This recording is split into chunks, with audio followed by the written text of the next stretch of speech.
Kamu apa itu malnutrisi dalam kehamilan? Malnutrisi dalam kehamilan yaitu kekurangan gizi selama hamil. Dapat terjadi jika diet ibu hamil mengandung nutrisi yang tidak mencukupi.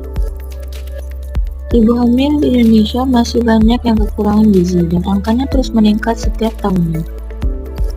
Tanda dan gejala gizi buruk atau malnutrisi dalam kehamilan seperti ibu hamil dapat mengalami anemia dan biasanya ibu hamil akan mengalami efek atau kekurangan energi kronik.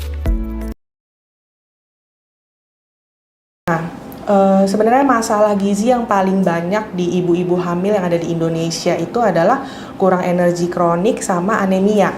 Nah, dua masalah ini punya efek yang nggak baik nih untuk ibu dan juga bayi. Nah, kalau kurang energi kronik itu jadi sebelum ibunya hamil sudah mengalami kekurangan zat gizi. Jadi cadangan nutrisinya itu kurang. Jadi selama masa hamil tidak bisa mencukupi kebutuhan ibu dan bayi. Nah, kalau anemia sendiri kan seperti kita sudah tahu ya, kurang sel darah merah. Sedangkan sel darah merah itu penting untuk ngangkutin nutrisi dan juga oksigen ke seluruh tubuh. Nah, kalau sampai terjadi masalah ini, nah efeknya resikonya apa? Nah, ke ibunya sendiri, kehamilannya jadi ya ibunya gampang lemes, gampang sakit, dan juga kapasitas kerjanya pasti menurun. Dan untuk bayi dan kehamilannya sendiri juga efeknya negatif. Jadi bayinya berat lahirnya bisa rendah, kemudian risiko prematur, kemudian risiko untuk keguguran, kemudian juga nanti saat proses persalinan akan ada persalinan prosesnya panjang, kemudian kontraksi uterus, kontraksi rahimnya juga tidak baik, sampai ada risiko perdarahan juga.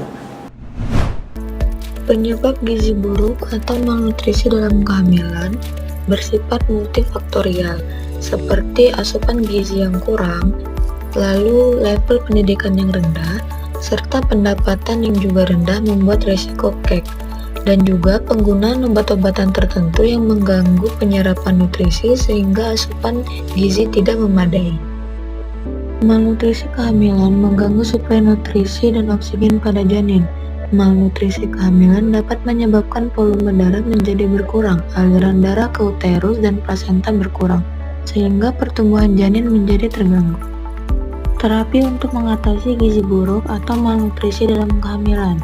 Yang pertama yaitu pemenuhan kebutuhan gizi selama hamil dengan pemberian makanan tambahan. Yang kedua, pemeriksaan atau pemantauan kehamilan secara rutin dan berkualitas sehingga dapat dilakukan penanganan secara dini terhadap ibu hamil yang bermasalah. Yang ketiga, pemberian pendidikan kesehatan tentang gizi pada ibu hamil. Yang keempat, pelaksanaan deteksi anemia pada ibu hamil trimester pertama. Nah, sekarang kalian semua sudah tahu kan pentingnya menjaga gizi pada kehamilan? Gizi ibu hamil itu kunci lahirnya generasi sehat.